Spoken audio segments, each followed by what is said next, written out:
Welcome to Nerd Herd Live, Dragon Con edition, I guess pre-Dragon Con edition, because we're a couple of weeks out. We'll run through our intros. This is our third live stream ever, so please be patient with us if we have any technical difficulties, as we are still kind of new to this. I'm Emma Loggins, fanbolt.com. To my side, here, this direction.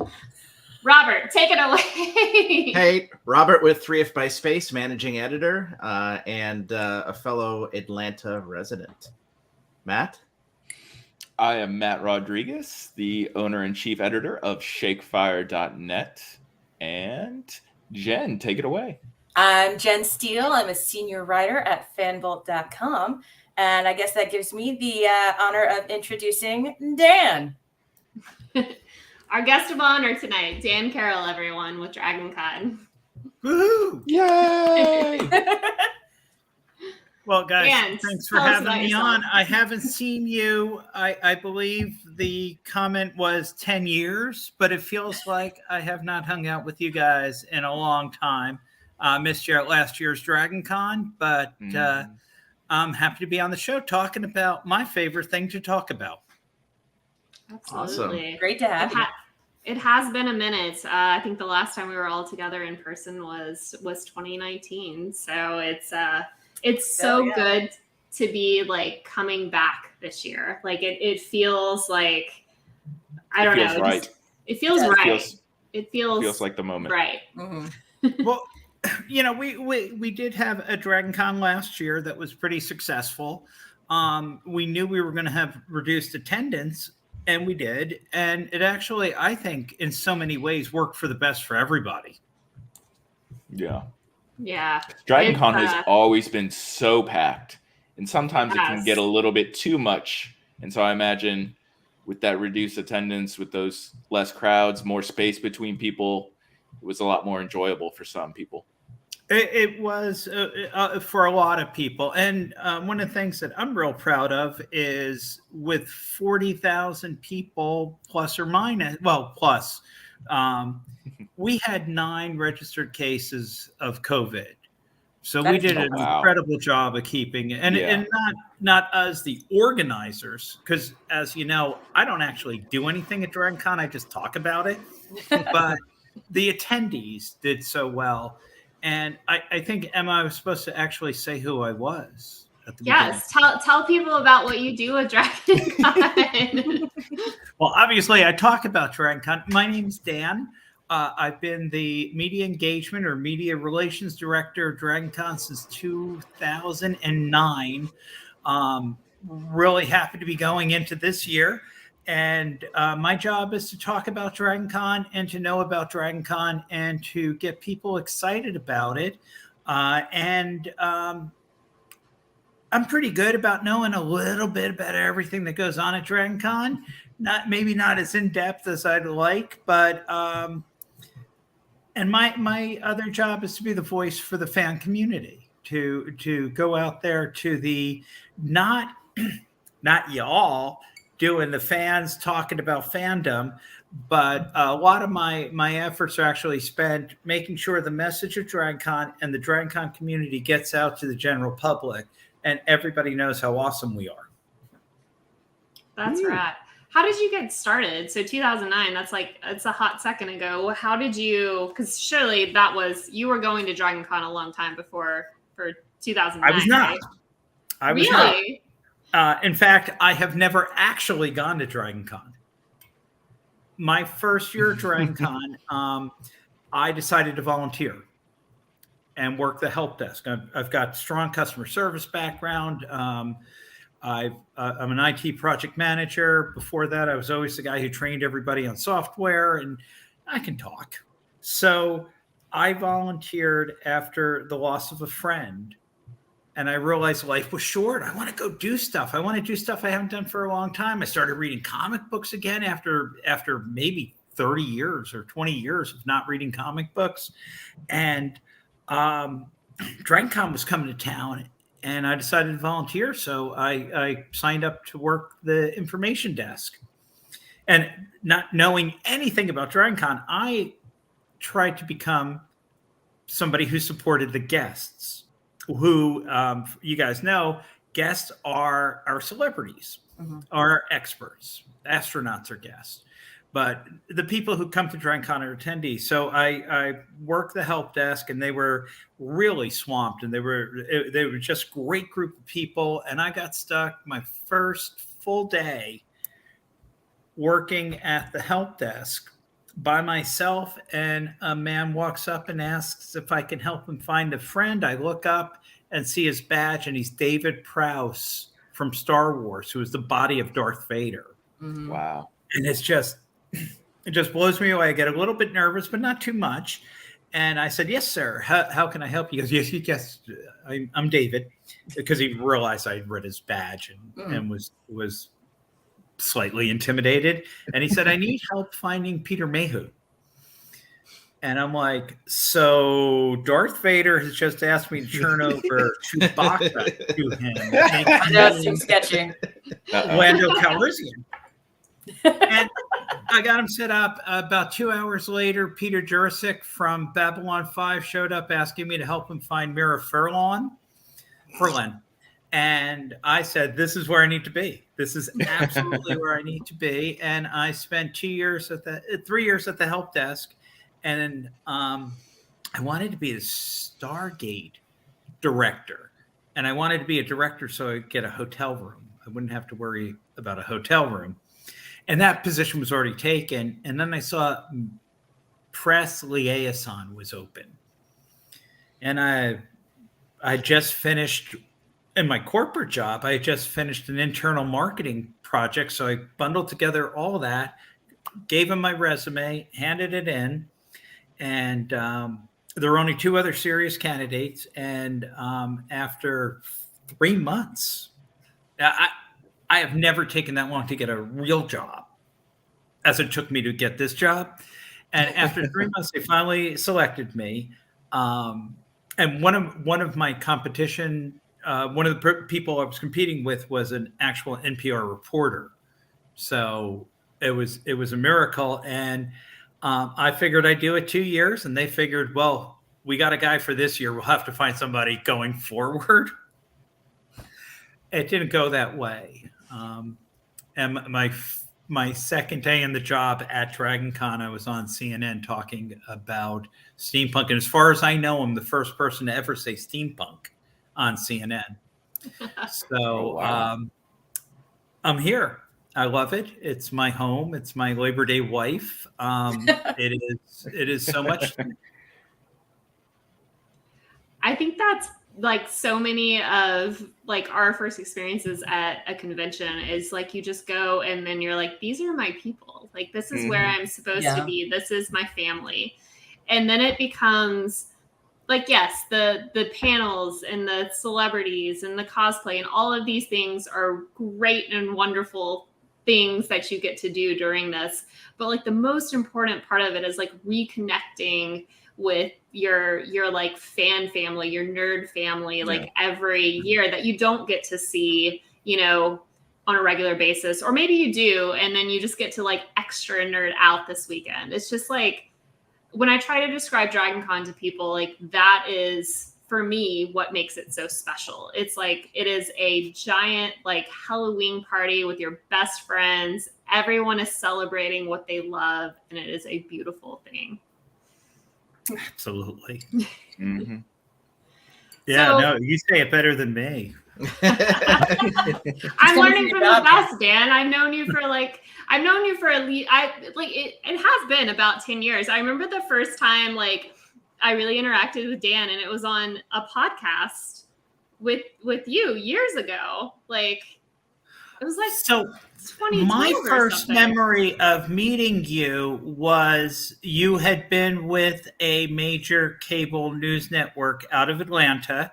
I have. And we had exchanged emails, but I met you while I was trying to escort 4 or 5 major cable news network based in Atlanta executives across the street. But the street I was trying to navigate across was Peachtree Street, and the time was the middle of the DragonCon parade. Ooh. Not ideal time. Not No. yeah. And It was, stressful. and ironically, for the amount of time I spend at DragCon, for all the miles I've walked through it, I'm relatively claustrophobic when it comes to people. So Same. that was the early days of the parade, of having to interact with the parade, were just brutal for me. But we got these guys across, and you went off in a different direction. And I don't remember seeing you again for a while. But Well, we did a podcast together. And I'm pretty sure you were the one that invited me to it, I think. well, It was 2012. no, that was my podcast. Oh, well, see, there you go. What you're saying, you did the DragonCon podcast. No. Well, No. it was a podcast with you. It was you, and we were with two other totally lovely ladies. If I'm remembering this right. Again, this was 10 years ago. Yeah, no, that's about it. But we actually knew each other before that, or at least. Well, we had in passing. Like, I feel like that's the first time we really talked.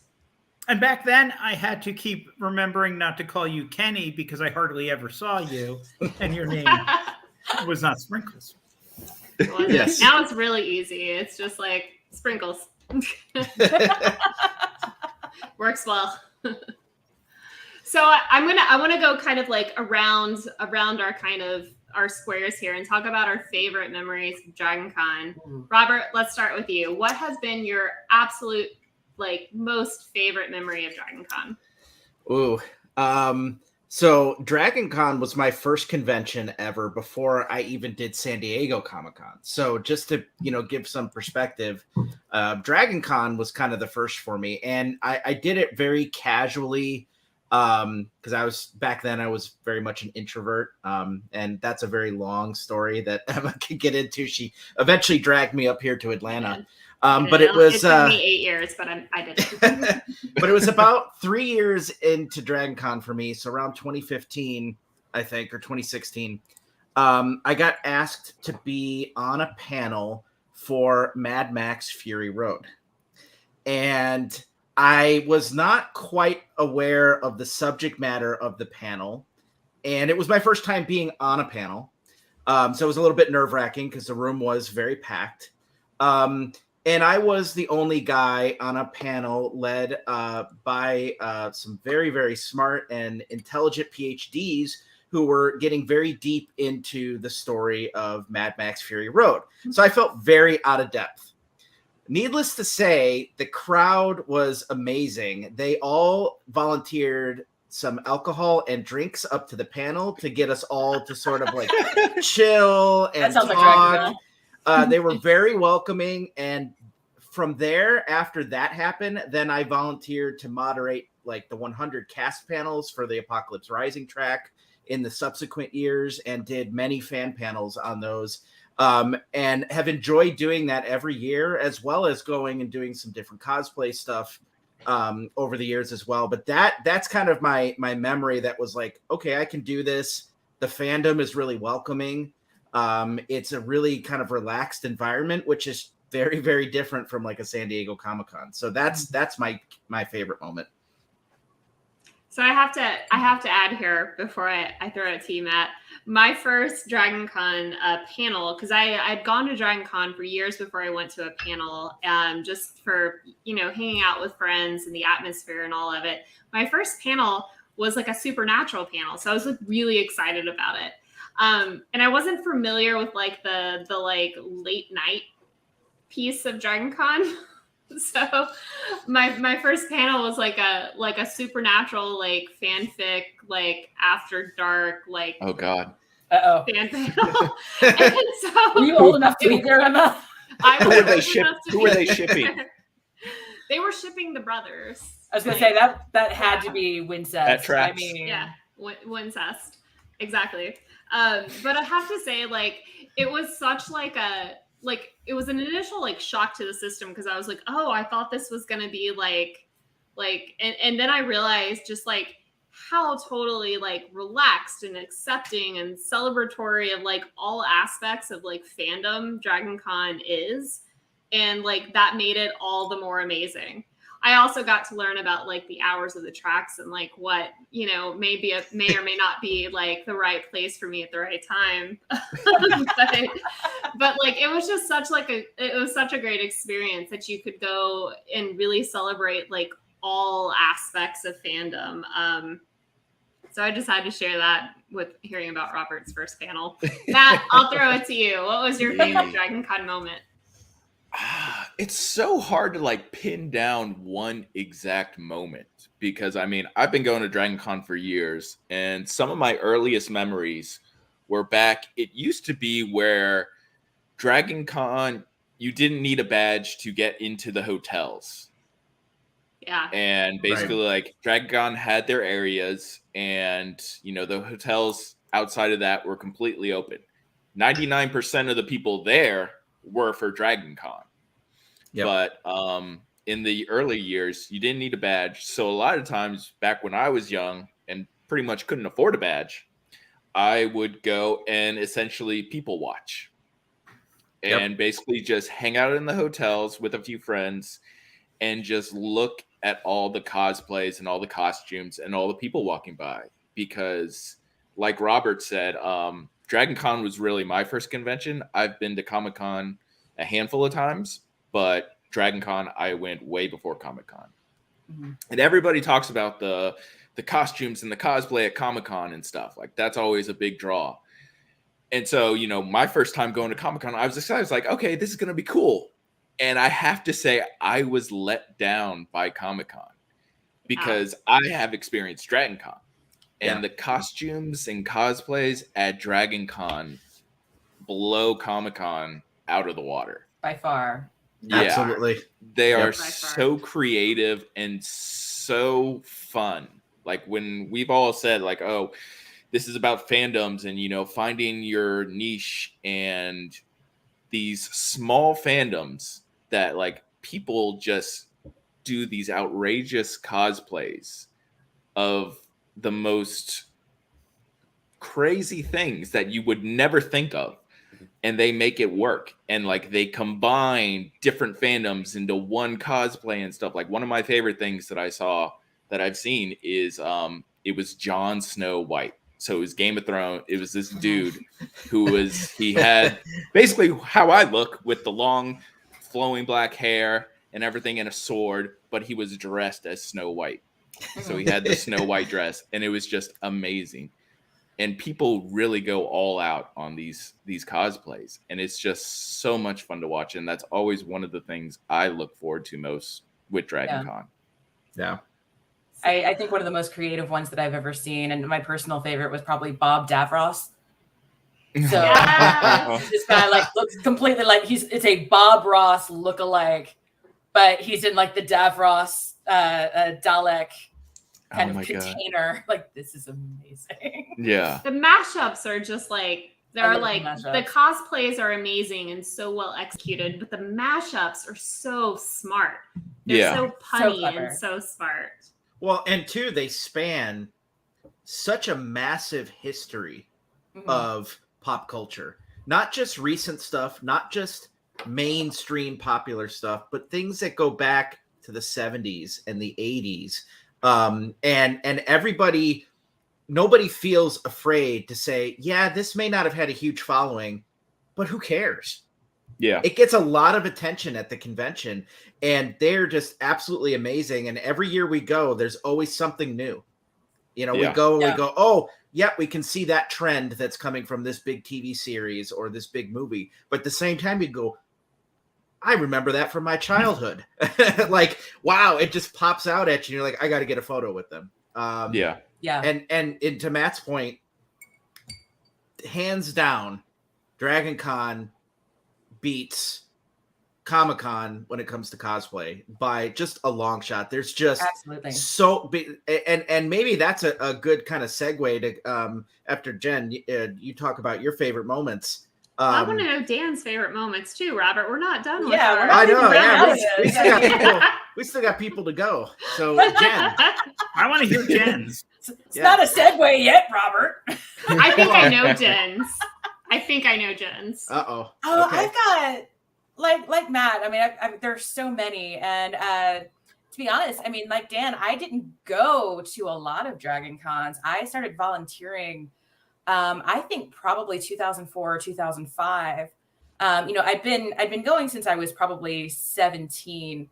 As soon as my parents would let me make the 4-hour drive to Atlanta to see these Babylon 5 actors who I was completely like utterly starstruck by at the time. But I loved volunteering when I did, because I volunteered for about probably 10 or 12 years before I kind of jumped over to the press side of things. And just having the opportunity to really be part of the convention and helping, like, know that I'm really helping to put it together. Dan, actually, the first time I met you, you probably don't remember, because you were directing me on how to appropriately put up pipe and drape for the press room. So I do remember. Yeah. No, I was only telling you where. I wasn't telling you how. That's not my job. I know my swim lanes. It's like, we need it here, we need it here. Like, we can get some of this. I'm like, yeah, my room's right over here. I can get that for you. Was that in Hilton? That was Hilton. Fantastic. I was at the time I was one of the Hilton room leads for Tech Ops. Well, I made a rule early on. I would have 3 favorite volunteers, Mm-hmm. and I would not try to break my neck trying to remember everybody else I met. But I do remember I remember going to talk to you down the hallway where I guess they now have photo shoots now. Yeah, it's exactly what that was. Photo shoots there. Yeah, I do remember. That's awesome. And I treated you well, right? I wasn't like, no, you totally, no, we were good. Got it. Okay. If I had to pick a favorite moment outside of volunteering, though, and this is ridiculous, so forgive me. I was at the time a massive Crew Shadows fan. And having Crew Shadows at Dragon Con is a staple at this point, frankly. They're there every year and they're always wonderful. And for our listeners or our viewers who are not familiar with them, they're a dark wave band. They're kind of goth techno, which generally is not my wheelhouse, but the Crew Shadows put on such an awesome show. So I went up to get an autograph on an album that I bought, and I'm cheesing out because, I'm talking to Rogue. It's so cool. The man says, your smile is like a superpower. Like, it makes other people happy. And I lived on that compliment for like 10 years. I mean, I was flushed. It was great. So I mean, it's still totally accurate. We all look at you anytime we go to Disney, and it's like you are our Disney mom. Disney, like, embodied. Like, you are the happiness that we feel when we're at Disney. It's very fitting. So Dan, what's your favorite memory? Apart from the one I already told you, I first want to address something Matt said earlier. One of my favorite cosplays of all time was a screen accurate Quail Man. It wasn't fancy, but this guy just put passion into it. This guy just watched a lot of Doug. So I think, I mean, anytime I talk about, representing Dragon Con or something like that, it's just a little bit goofy and self-serving. So I want to throw back again to when I was working the help desk. And I believe this was 2008, maybe 2007. And George Takei came. And this was before George Takei became the internet's George Takei. Mm-hmm. And he had a table. He wasn't signing autographs at the Walk of Fame. He was at a table. And the table was next to our information booth. And at the time, I was coming to Dragon Con for the day. And then on the weekend, I was also babysitting my daughter, who's an adult now. I think some of you have met her. And so I had Allison with me on the weekends, but George Takei did not have the pull that he has now. At the time, Star Trek was a receding fandom compared to obviously what it is the past couple of years, where it's just exploded again. And George Takei did not have the internet presence. And a lot of our time was spent just smiling at each other, not flirtatiously, just respectfully, and saying hi and, how's everything going? And we talked about everything besides Star Trek. We talked about traffic. We talked about, and it wasn't like we talked a lot. And then, the next time he shows up, he's got these million-man lines or person lines, and it's just phenomenal. And I've seldom been so happy for somebody I've encountered at DragonCon as I was for that George Takei Renaissance. It was just amazing. That's awesome. That is awesome. If I had to, for myself, if I had to pinpoint a favorite memory that was not just like friend based, because honestly, my favorite moments are like, this sounds cheesy and corny, but it's like, hey, how are you guys? Like, it really is. No. Like, those are my favorite moments. The meatballs. But above all that are meatballs. Meatballs. I don't think Dan knows this. There may have been numerous a certain press event over the years that has meatballs at it, and I love those meatballs so much. I've literally brought like a Ziploc bag with me at the end of it to take them with me, and then I eat them throughout. It's like embarrassing to say, but like those meatballs are really good. Wait, what was the provenance of these meatballs? Where did they come from? They came from the press event on Thursday night. Oh, yes. I literally would bring a baggie, and like when everyone was leaving, I was like, well, except me. And it ended up becoming a tradition that Jen and I would take the recipe and make meatballs when we would have get-togethers at other holidays, so that Emma felt like she could have the meatballs until DragonCon returned in the fall. So this is true. Interesting. We speaking of that event, which we don't need to, anybody listening doesn't need to be aware it exists, but there's an event. It's hanging out with me is what it is. And I know this sounds awful. It's not really hanging out with me. It's hanging out with cool people. That's where I met Mies. That is one of my biggest favorite stories. But I want to go ahead, because I'm the guest. Let me throw a different DragonCon story. Probably the most embarrassing was that event. We had Richard Hatch every year for year after year. Yep. And then Richard passed. And Richard is, I would say, probably one of only 2 DragonCon guests that I would ever say I am friendly with, or I consider a friend.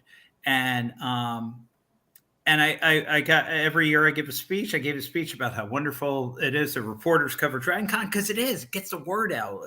And I talked about how great having guests are.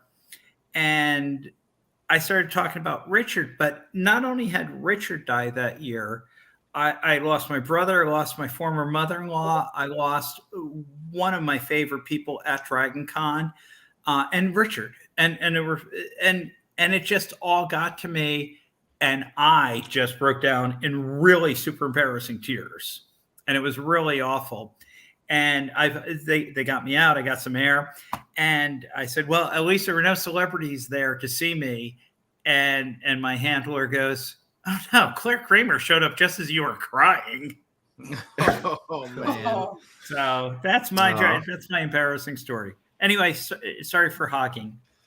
No, it's not embarrassing. That's the point. It's not. I mean, it's really sweet. I mean, and that's kind of like going back to what I said earlier. DragonCon encourages, and like people just be honest and truthful, and like everybody's welcome. And everyone is so kind and embracing and accepting. Like it is like truly geek culture at its finest. Like it's a family. Like you meet people that you will become lifelong friends with.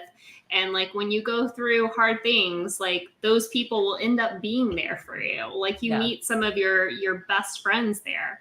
Like it's such a great event. I can't say that enough. When I'm doing my job, I frequently describe it as the largest family in Atlanta, and it continues to grow. Obviously, we're not growing in recent years, but that's fine. We're getting stronger. And I think Robert had a point that I interrupted or Jen interrupted. No, actually, that was me forgetting to go the full loop. But I think where I was going was, you talked about the sort of little bit of shrinkage because of just world events for attendance, but DragonCon pivoted and started offering the virtual experience for people that didn't feel comfortable going, which is created a whole nother avenue for people that have otherwise not been able to attend to be able to enjoy it. So can you tell us a little bit about that virtual experience and how that's going to work in 2022 as well? Sure. A lot of people don't realize we started that in 2018. Yep. So we had 2 years of a track record before we hit the pandemic. When it came time to make the very hard decision not to have a in-person DragonCon in 2020, and we held off. We held off as long as we could. We were hoping that everything would break by summer, and when it wasn't, we knew we had to do what we had to do to keep everybody safe. We already had gears in place. What we didn't have was the scale of what we did. And again, like I said, this is not me bragging because I don't do anything. But they got together with all the track directors, and every track director recorded 3 hours of programming before the convention. They went ahead and pulled the guests that we could get. Kyle Mockery made a big splash that year, playing Dungeons & Dragons live.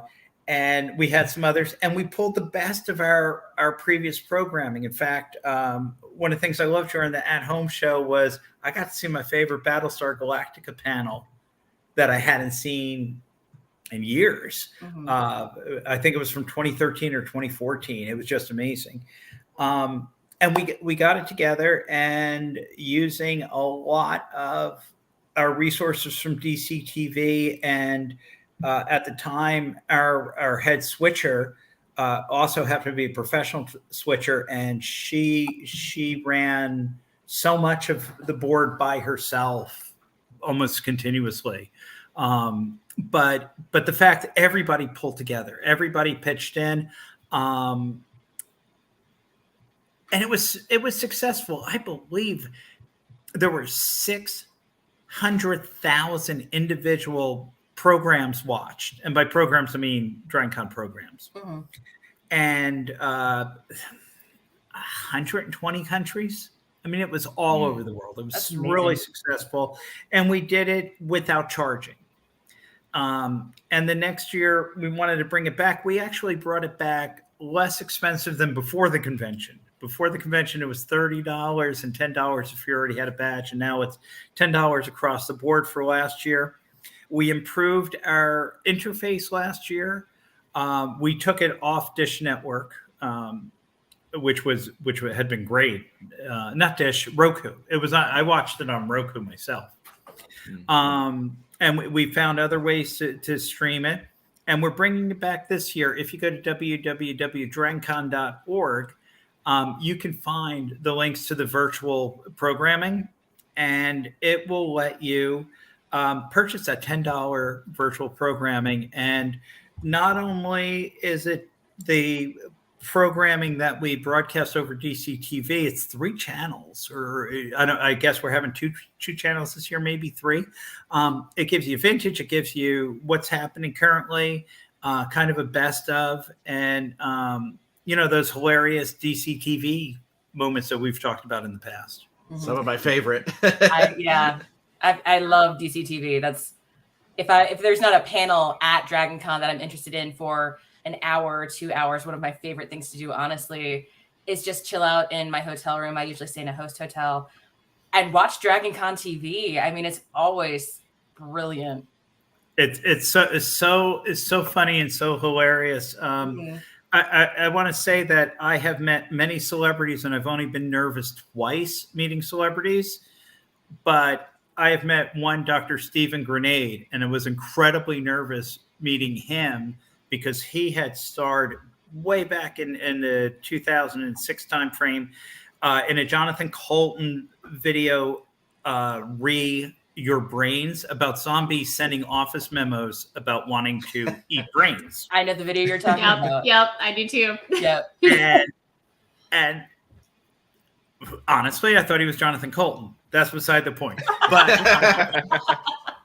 But we were in some meeting, and I was totally fanboying. And obviously, at this point, I'm no longer fanboying Stephen, but he's amazing. He runs the science track. He's just awesome. He's a real rocket. His name's really Dr. Grenade. My daughter thought I was making it up. That sounds like a perfect villain name. Right. It does. Dr. Grenade. Yeah. It does. Well, I'm going to ping my significant other, who I hope hears me, who is a member of the Box Heroes group. He's going to come up and talk a little bit about Box Heroes, and then I also hope he's possibly Bring you a drink. Bring you another drink. This is our like our running thing for The running joke 3 now. episodes now is that he brings a refill. But he sent me a number of photos, which I tried to save to my computer, and they all went to my iPhoto gallery. Just technical difficulties, but it's fine. I can share it, although it came through in a non-JPEG format. So we will see what happens. But as he comes up, again, hoping he's heard me, would love a refill. Thank you. I want to share one of my favorite cosplays. One of my really favorite things to do over the years has been to convince everyone I know to go with the cast of something. And my most successful year of this was, I believe, 2017. I think this is it might have been 2018. I think it's 2017. I think it's 2017. So I'm gonna add it here. Let's see. Yeah, I think it was 2017 because my hair was definitely longer in 2018. Yeah. Let's see. Upload files. Give me a second here. All right. No, you would think we'd have this better given how technically oriented we tend to be. Third episode. We are. Yeah. No, third episode. From my computer. So, yep, upload file. That's what I'm doing. Where's my upload? Oh, there we go. It's not letting me upload. Oh, that's right. I had to share screen with us. Again, Dan, you have a contact that knows StreamYard. Please hook me up. Oh, look who's I will here. Hey. It's Doug! It's Doug. With a refill! It is Doug. All right, so I'm going to share. Where's your Quail Man outfit, Doug? He can't hear us. Yes, he Oh, can't yeah, hear you us. can't hear us. He's asking where your quill, your Doug costume. Oh, Quail Man? Yeah, Quail Man. I mean, I'll have to get back to you on that one. Hey, there it is. Here we go. So Oh this is so I'm a big fan of something that what I like to call is casual cosplay. So it's like you go and you really enjoy being there, but clearly do not put as much effort into it as the majority of other people that go to Dragon Con. Because there are cosplay. yeah, this is kind of a low effort cosplay to be like just a part of it. But like, aside from Jen, I don't think any of us here really know how to sew or like make a costume. Probably Carrie. Carrie probably knows how. Carrie probably could. Knows how. But this is our group as the cast of Gilmore Girls. I went as Lorelai. Jen was my daughter, Rory. Matt was. I was Jesse? Jess. Jess. Oh my God. Tell I the have story, a story. Matt. The story. It's so good. So It's so good. I honestly have never seen I still haven't seen Gilmore Girls. Same. I didn't know Gilmore Girls. This was all, going back to Emma's idea about, convincing us to do these cosplays. So I went with it. Never seen Gilmore Girls. They're like, oh, you'd be a good Jess, who was Milo Ventimiglia, his character in the show. So I was like, okay, sure. And me being me, I like to get into my character and investigate and be like, okay, who is this Jess guy? Because Emma was just like, oh yeah, just wear like a nerdy shirt and carry around a book to look smart. That's basically it. Basically Jess, yes. That's a character, yeah. So I was like, okay, I did that. But I was like, okay, like what else could I do that really captured this character? So like I'm Googling Jess and like any like big Jess scenes or whatever. And I come across this video of Jess doing this magic trick. I don't even remember who he was doing it for. But he makes an apple disappear. So he just has an apple and a handkerchief and he does magic and makes the apple disappear. And I was like, okay, cool. Like I'm going to impress all these Gilmore Girls fans and everybody, in the group who watches the show be like, oh yeah, I learned his little apple magic trick. And so like I practiced and stuff was doing it. I was really proud of myself. And so the moment comes where I was like, hey guys, this is what I've been doing. And nobody had any idea what I was talking about. Any clue. Yeah. It's like, Jess, apple trick? Like, what are you? What? I've watched Gilmore Girls through now, beginning to end 3 times. And I could not pinpoint the apple moment, like if you paid me to. Like, I love that you went to that degree of commitment, though. Like that was really more than the rest of us did, clearly from our costumes. Yeah. But that's like I even tried to find like a handkerchief that like matched the same. It was like a blue plaid handkerchief. So like I tried to match what was on the TV, and yeah. Obviously, I did not bring it there because nobody remembers. So I was like, why? What's the point? We did YouTube it later. That is my Jess story. It was commitment. It was great. It definitely was. Everyone was committed. I especially want to call out Ming Chen, who went as Lane. Yeah. That was one of the greatest moments of this group cosplay. We also had our friend Michael, who went as Taylor, who was not in this photo and was very angry about not being in this photo. He was at a panel. He was at a panel. Yeah. Which he gave us a lot of grief about not going and to still afterwards. Does. And still does. But, all right. So fast forwarding now that Doug arrived with my drink. I know. Oh, where's my hand? There it is. I can't hear a damn thing. He can't hear any of us because I actually have relevant content for this picture. Ooh, there we go. Do you? Because as you may be aware, I'm not allowed to cosplay in my role unless I get permission ahead of time before the convention. Last year I did dress as John Hammond.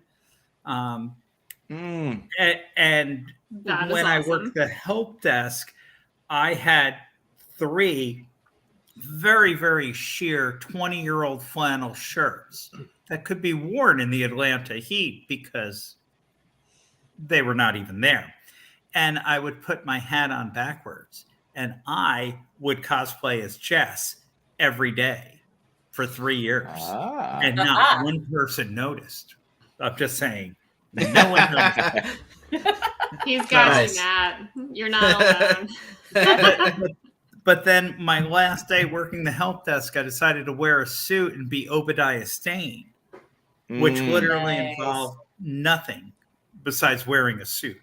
Yeah. And everybody got that. And I've been doing that since 2008. So that's basically how I go to DragonCon. So what I'm hearing... you said was Tony built this in a cave with a box of scraps? That's exactly what I said. Just go around quoting, yelling that at people. I did, and then I tried to beat up the kid from A Christmas Story, and it didn't work. So my take from what you said earlier is that you're Team Jess. Is this correct, Team Jess? Gilmore Girls. Oh. Is that me? Yeah. Are you I'm absolutely Team Jess. That's good. Jen, you're outnumbered. In fact, I almost refused to watch Supernatural because, not a fan of Dean, aka Sam, or Jensen Ackles at that time because I was a fan of Smallville until Jensen Ackles showed up. He has changed my mind on so many ways, but he did not do a good job of Smallville. Fair enough. I feel like Smallville is not Smallville. I feel like Supernatural. They've got, of course, the prequel coming with the Winchesters, and Eric Kripke, of course, who started Supernatural, is now actively trying to get basically everyone who was on Supernatural and The Boys. So it's basically going to become the new Supernatural, but like more not CWWB friendly. But I feel like that. I feel like we will never be without some form of Supernatural. Like it's like the show that will end up outliving us all. Yeah. So that being said, I want to. Heroes. I'm gonna pull up Box Heroes. I'm also gonna hand over my headphones here to Doug so he can describe what we're looking at. He also sent me low-res photos. They're Doug. from your article on Fanbolt. Well, my article on Fanbolt is web optimized, so this is 800. So we got to make sure we stop talking about Doug when she hands the headset over. Yeah. So Don't everybody, it's your warning. So, all right, hold on. I'm going to share screen again. I'm going to pull up the file, and then I'm going to hand it off to Doug. Please forgive the pixelness. The shade is real. I mean, it fits because they're Box Heroes. yeah, they're just 8-bit Box Heroes now. It's fun. Yeah. I mean, it kind of always were. Exactly. This is very true. So, Box Heroes is something born and bred in Atlanta from Stephen Larkworthy, who's the original creator.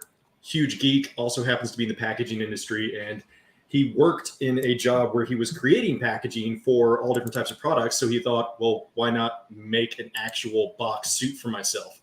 And it was back in, I think, 2007 or 8 that he created the first two, which was Hulk and the Thing. And they went to Dragon Con, had a great time and all this. And he had a bunch of friends, got these friends involved. It started growing. I happened to work with one of his friends. So in 2010, I joined the group as Nightcrawler. Because we try to match up the suit and the character with people's personalities. So I climbed a lot and I jumped around a lot. So it made sense. That's me in the background. But this is such an awesome group of people. And it's a whole slew of different types of professions and everything all rolled up into this group of friends and friends of friends and friends of friends of friends and all this. Even a few people who don't even live in this state. And we get together and we do all the major parades in Atlanta. And it's such an excellent way to not take yourself seriously. You get to just, have fun, make people smile, go around and fist bump a lot. It's really cool. And the suits themselves, who was that next to Gambit? I'm pulling it back up. Next to Gambit? I'm giving another one. With the red eyes. I had messed this up. Please continue talking. I will fix it. My bad. We'll get back there. But the suits themselves are made by hand, essentially. Steven, the first time that I got fitted for a suit was I ran into him in Candler Park when there was a Candler Park festival going on. I was like, hey, Steven, how's it going? And he looked at me, looked me up and down and scanned me a little weirdly out of context, and then was like, you're about the same size as me. I think you could wear this suit. But what he does, he actually gets out tailor tape and he measures somebody and he sketches on paper and writes down the measurements. And then he creates the box suits custom for everyone. And we all hand draw and hand paint them. I have Nightcrawler. I have Aquaman. I have worn a bunch of other suits also, but I've drawn and painted about 10 of them. And in total, I think that Steven now at this point is over 80 that he's made, which is pretty crazy. That's awesome. He's done stuff for Cartoon Network too, and some other things like that. But it's so fun. I will say, however, these things are basically a cardboard oven. So when doing the parade for Dragon Con, it's always the most brutal one of the year because it is so hot and everything, and it is so long. So we are all cooking in these things, and you have to wear clothing to cover the gaps so that you don't have your skin showing through. So we wear like black long sleeve, like wicking clothing. And I happen to, for all this time, I wear black long johns on my legs because that's what I have. So I'm basically wearing like skiing long johns in the dead of summer in a cardboard suit. Not the greatest choice, but No. in 2019, from start to finish of the parade, I lost 8 pounds. So What is it's this, a pretty picture for ants?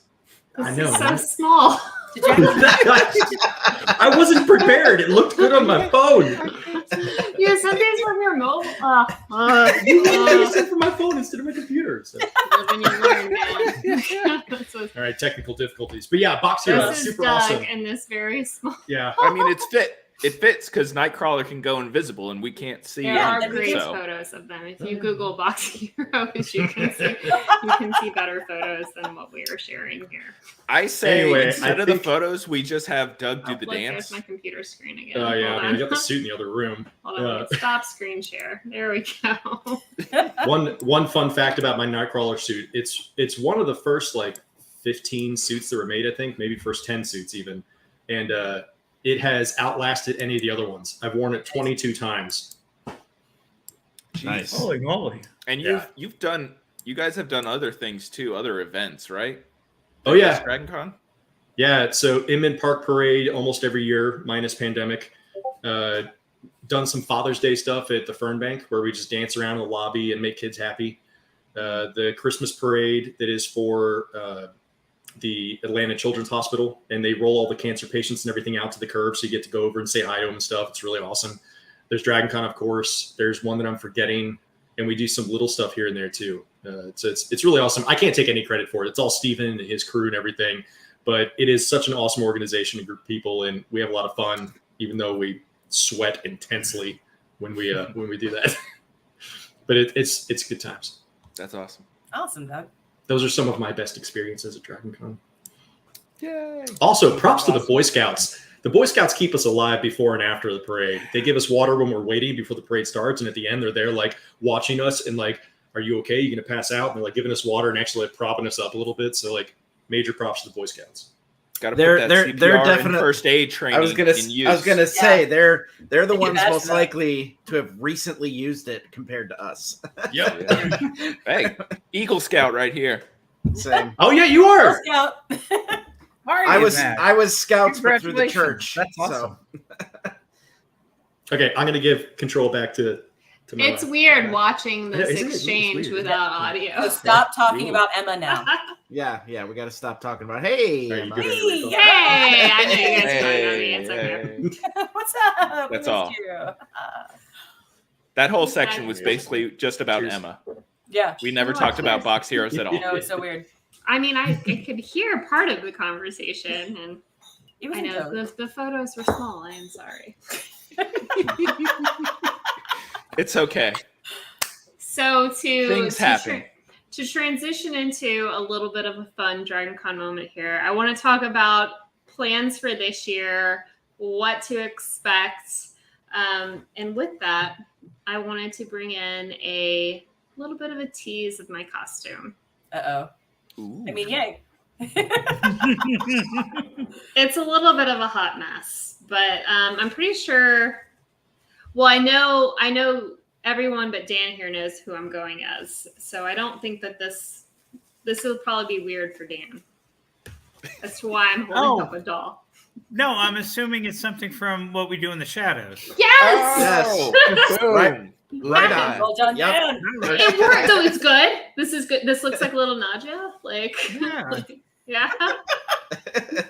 I mean, what I else- tried to do her hair, and it's not going well. It's like she's like. If anyone has tips about how to do doll hair without the doll looking bald, please let me know. I'm sure you could probably YouTube that.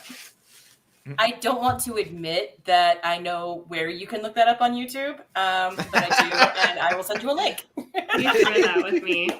I didn't Just expect it to be as hard to do this with her hair as it was.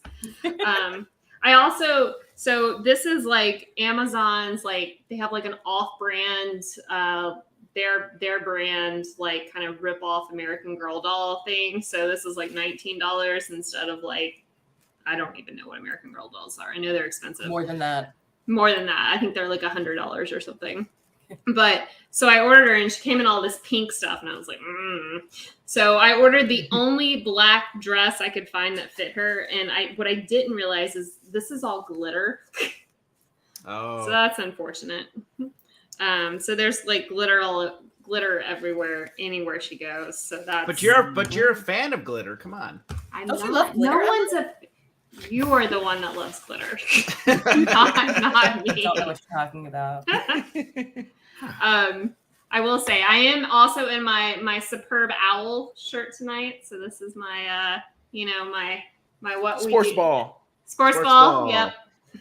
So I'm actually going to watch this week's episode after we finish wrapping here tonight because I haven't seen it yet. But I will be going. I have the wig. I have the dress. I'm trying very unsuccessfully to get a like kind of Eastern European Russian / whatever you consider her accent to be. It's not going well. You want to give us a taste? Give us a taste, Emma. Yeah. All I can do is like an Anna Delvey accent. That's as close as I can get. And that's not my Anna Delvey accent. You guys have heard this. Why are you so Paul? That's all I can do. I feel like that should be my backup cosplay as Anna Delvey. That's literally, and that's all I can say out of everything she says. That's all. Mad props to actors and accents and like, I can't learn how to say like 3 things that Naja's. Well, I mean, Well, they also have dialect coaches too. They so. do. Right. Yeah, and I don't. Yeah. It is kind of your job. Yep. This is true. I have So, blur all over my desk now. Sorry. I'm interested, Jen and Matt. What are you planning to go as this year? Oh, we don't talk about what I'm doing. No. No. Why not? We don't talk about Matt. No. No. Mm-mm. I think that's a good enough hint. That's a Hopefully. good clue. To That's a good clue. It's a to pretty give solid people hint. and my hair gives it away too. Although I need to get it cut But a you're little cutting bit your shorter. hair. Getting it cut a little bit shorter, but it's still going to be long and curly. So My hair actually also gives away a bit of a hint, except mine's going to be much more of a bit of a closet cosplay, as well as a I don't know, running cosplay, just because what I have right now are running costumes and not convention costumes. But I ran in the Tower of Terror 10 miler a few months back as Sabine Wren from Star Wars Rebels. So since I still have that, it's probably where I'm going to go. nice. That I works. feel like that's going to be like a very comfortable costume too, because Extremely comfortable costume. Yeah. You know who won't have a comfortable costume? Doug? Robert. Robert, what'd you do? Robert. Yeah, I will not have a comfortable costume. I will be in layers, and I will probably have some steaks with me. And when Emma's not looking, I will probably be laundering money from the household. And that's the hints that I'm going to give to that costume. Only relevant if you've watched this season of What We Do in the Shadows. Yep. But if you know who the character is, then you understand that in the heat, I will be suffering quite a bit. But I will make it think work. that's almost a given. Yeah. Like I don't know why, but with my cosplays, it's always so hot because I will be wearing a poncho, so Right. that will be hot. Yep. But yeah, it's just Everything I'm wearing is moisture wicking. Thank you. You do it for the love. Yeah, I mean And it's only one weekend. You get a lot of great photos with other people that are doing the same fandom or people that just really enjoy what you're cosplaying. And and you get the opportunity to be in a lot of the photos, not just taking the photos, and you have fun with it, right? I mean, that's kind of the whole thing, and that's something, you know, when you truly think of like a commercialized convention versus a true convention for the fans, that's how I look at Dragon Con, is for the fans, because it really is, you know, yes, there are special guests, there are great panels, there's the Walk of Fame, but truly the fandom and the people watching and the cosplay is what makes Dragon Con what it is. And it's like, we said this every year, it's our relaxing con. It's sort of how we finish our convention season and we go to that con. We're not running around like we're sitting in work meetings every hour of the day, not able to actually go out and do things and people watch, where we can do that with Dragon Con. So I think for anyone who's never gone before, and maybe has gone to some of those bigger conventions, that's something to think about, is that this is very much more of a family and more of a fan event than you might otherwise see in other conventions. I think that's a great point too, because in comparison to some of the larger conventions, especially like Comic-Con, of course, no one here has been to the New York Comic-Con, but we've all been to San Diego Comic-Con. It is a very corporate environment. Yeah. It is a very like, you know, the cosplay isn't as good. The fan interaction and fan event, like you can still meet people and take pictures with and it's still great. Like I'm not downplaying the greatness of it, but in comparison to Dragon Con, it is a totally different vibe. Dragon Con is family. It's family. It really is. Like it is where you go to hang out with your nerd family, and that is a very different vibe than, you know, the larger kind of corporate like Comic-Cons that are out there. So that's why I always tell people, like, it depends on what are you looking for. Do you want to just go sit in panels with really big name stars and not have a lot of interaction with like the community around you? Or do you want to go and make lifelong friends and like see cool stuff? And like, I don't know. I'm just like, I will rave, as I know all of you will, about Dragon Con all day long. Like it is by far like the better con to me. Yeah. Out of all of them. Yep. Getting into a panel is not a 18-hour Hall H line where you're wasting a day and a half to go and get into that room. You can get into the panels that you want to get into and see those, you know, those guests that you're, you know, excited to go and see in the Walk of Fame. It's just not like that at the bigger conventions. You just don't get that, what feels like that level of access as a fan. Which was what made it an exciting convention for me to go to, you know, being able to experience that. And like we talked about earlier, now with the, you know, it's been going on since 2018, but the virtual option, you now have such a broader audience that can kind of get a feel for, you know, what track do they like the most? What programming really resonates with them, so that if they do decide to eventually come and do an in-person appearance, they kind of know where to go. You know, for me, Apocalypse Rising, anime track, those are the two big ones for me. You know, but this year, the horror track, which has Lock and Key, Netflix, that's one that, you know, has been a huge fan for us this year, with the final season just coming out. And of course, for those of you following Dragon Con's social channels, they've been announcing a great lineup of casts from that show coming, so that's exciting. But yeah, I mean, it's just, I could go on for hours on all the guests this year that I'm excited to see. So yeah. And that's a great segue. Dan, what can you say as far as the guests this year? Do you have more stuff that you're still releasing? Like, what do you see the most energy around? Like, what can you tell us? So without a doubt, probably the biggest push is Lock and Key for so many.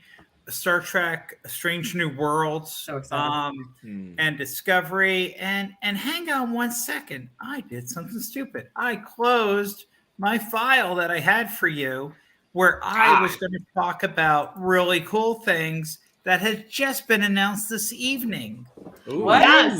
So it's basically breaking news. Breaking news. Yes. Okay. So one of the things, I'm a huge Tom Cavanaugh fan because apart from liking nerd stuff, which I absolutely love, I love a quality hour-long comedy drama. And Tom Cavanaugh starred in Ed. Mm-hmm. So we've got a lot of people from the Arrowverse. We just announced Colton Hayes and Emily Bet Ricketts. I mean, yay. I'm sorry, I love her so much. Fan. And we're expanding the not just the Star Trek Strange New Worlds. We've got more announcements about people from Discovery. So that's bringing that crew up, joining Anthony Rapp. We've got the captains. People who don't know who Anson Mount is all know who William Shatner is. Yeah. So that's got a lot of excitement. We've got Ben McKenzie and his wife Marina Baccarin coming from Gotham, and obviously Marina Baccarin's background is just huge. Everything from Firefly to V, and so much in between. I just found out she was on The Flash. I had not known she was on The Flash. Yep. But Dan, I don't mean to interrupt you, but let's not forget the OC with Ben McKenzie. He was Ryan Atwood. So what's funny is, had he been on Gossip Girl, I would have been all over that because that's what my daughter watched. I can connect this though. Give me a second. The actress who plays Blair on Gossip Girl is married to the actor Adam Brody, who played Seth Cohen on the OC, who was the brother of the family that adopted Ryan Atwood. Ben McKenzie. There you go. from Kevin Bacon. I feel like we need an 6 image degrees of the OC. I think that was Blair, right? The one with the headband. Yes, because Blair. The only reason I watched Gossip Girl was because it was featured on The Soup almost every week with the headband. Yes, they were very stylish. The Soup. I remember The Soup. That was. I remember The Soup. That's where I first knew Joel. Joel McHale. Yeah, Joel McHale. I fell in love with him there, and then that's what got me into Community, because I was so in love with him on The Soup. 6 seasons in a movie. Still waiting on that movie. Well, apparently talk is happening, but that is not what I represent here. I represent DragonCon with all the cool guests. And and one of the things that's great about the DragonCon experience is you're not only going to see the guests in the Walk of Fame, you're not going to see them in the panel. Very often, the guests just walk around and hang out with people. Mm-hmm. Absolutely. I know folks who were doing photography and they had guests. I can't remember who it was, but it was somebody cool. Oh, it was Donna from Doctor Who. Just started. Started hanging out with them over by the FedEx. She was coming back from the restroom, and it happens because this is when they get the real fan experience. Michael Rosenbaum, who is not coming this year, but he's been a frequent guest. He is a notorious photo bomber at DragonCon. Always check your photos. You never know. You might get a Rosenbaum in the background.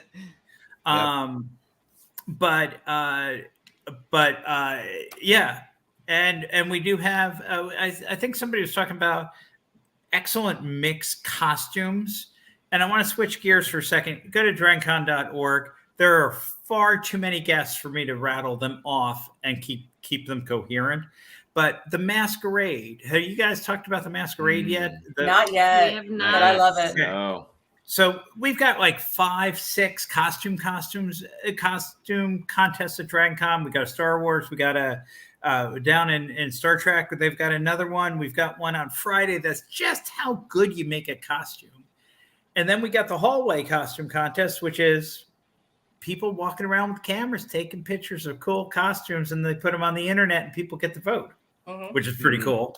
But the masquerade is the creme de la creme, because in the masquerade, you not only have to have an excellent costume, you've got to put on an act.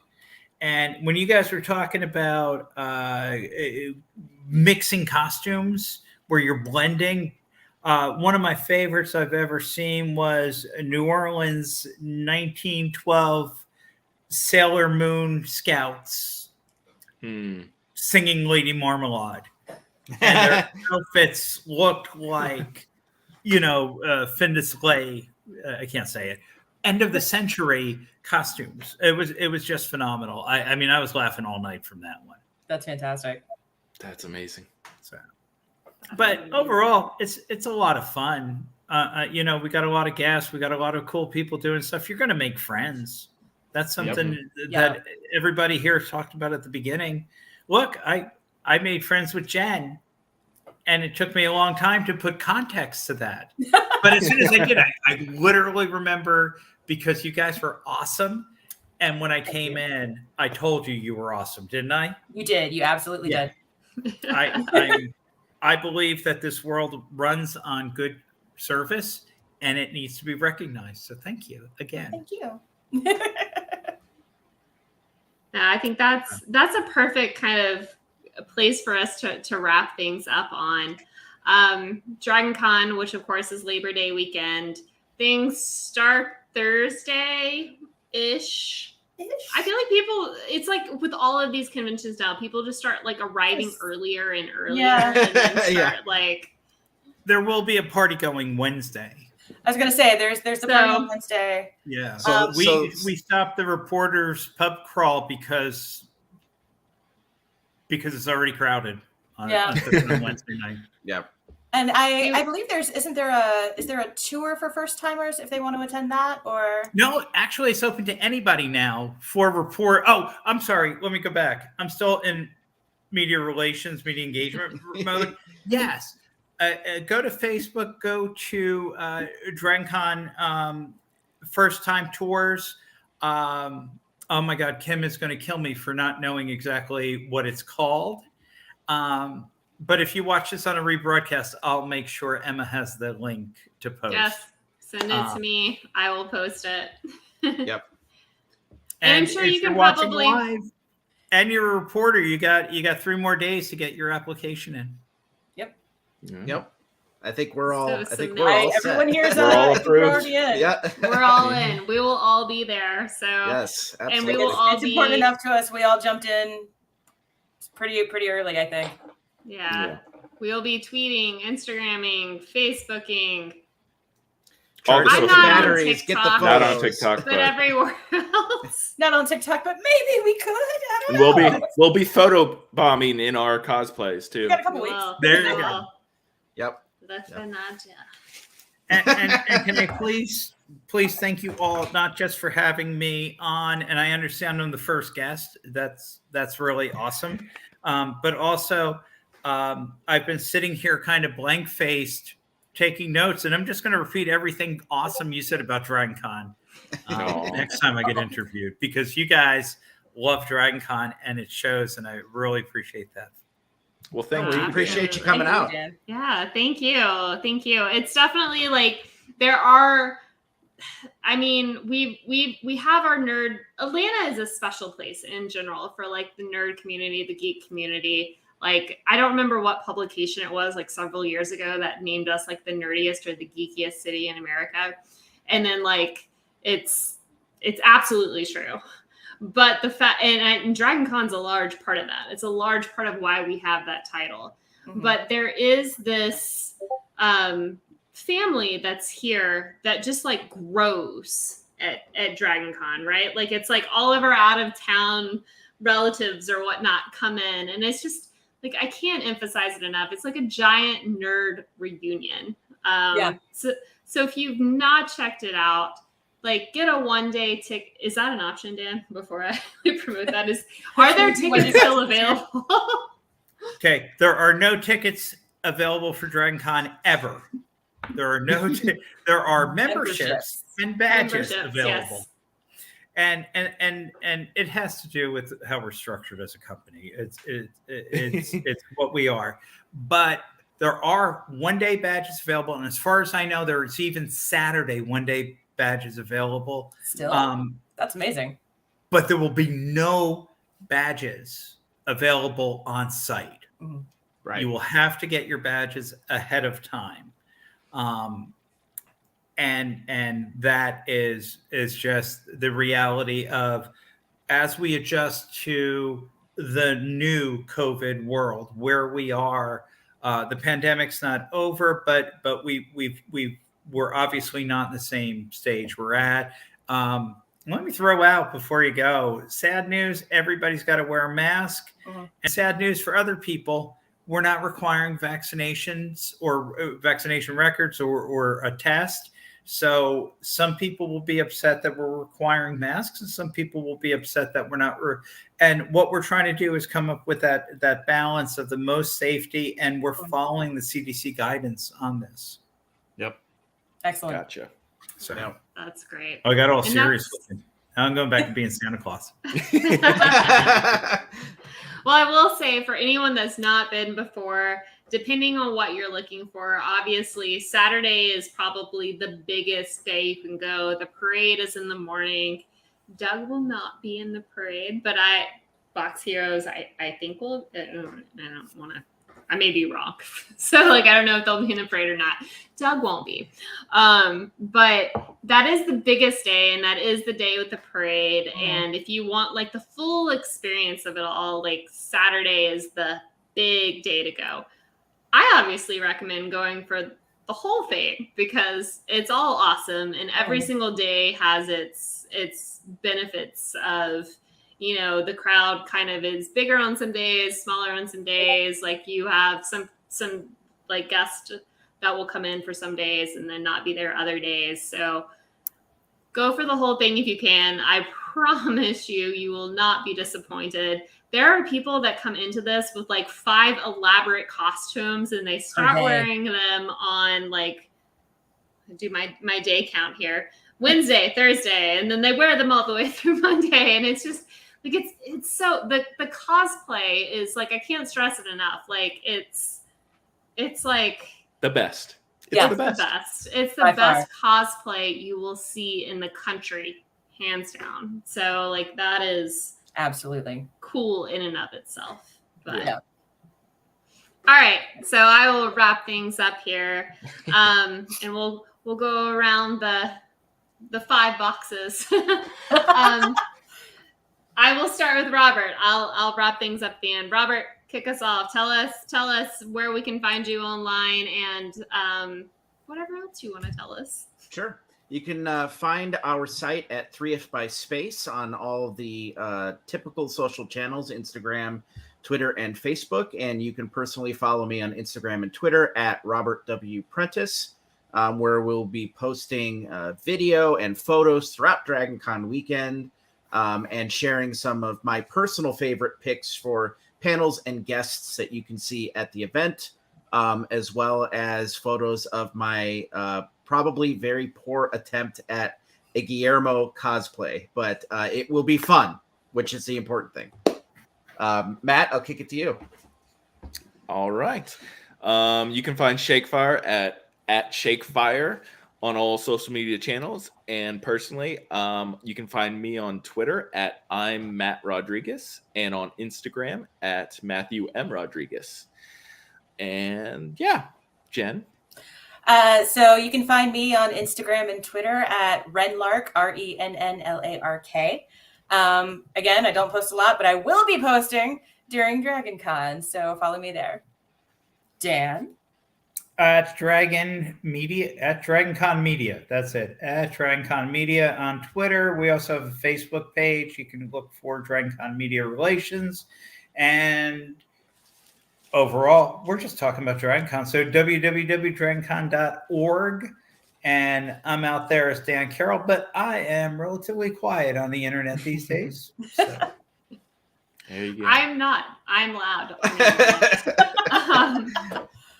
More so on Twitter than anywhere else, but you can find me on Instagram, Twitter, Facebook, all at Emma Loggins, all at Fanbolts, and of course fanbolt.com. That is where the bulk of everything will be posted. But there'll be lots of Instagram stories at Emma Loggins, so please follow that.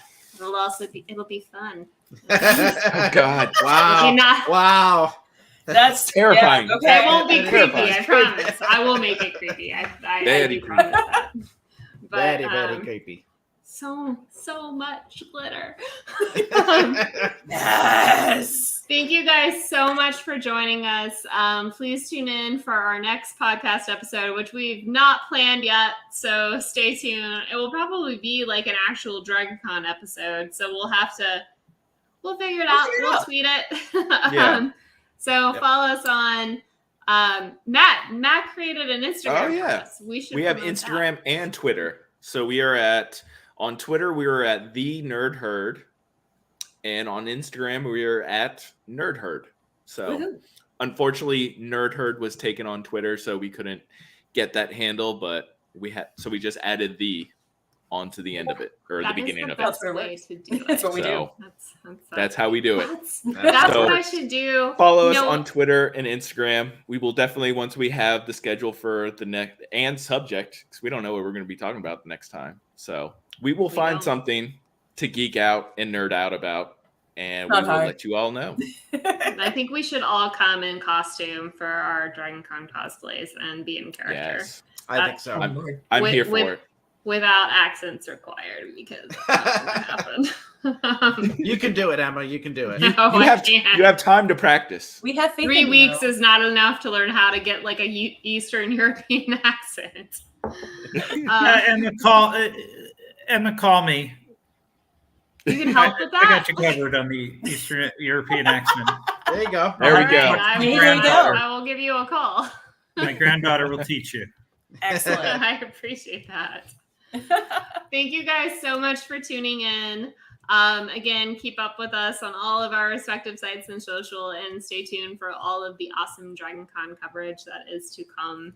Thank you for tuning in to Nerd Herd Live tonight, and we look forward to seeing you next time. Thanks, y'all. Cheers. Bye, guys. Cheers. Cheers. Cheers.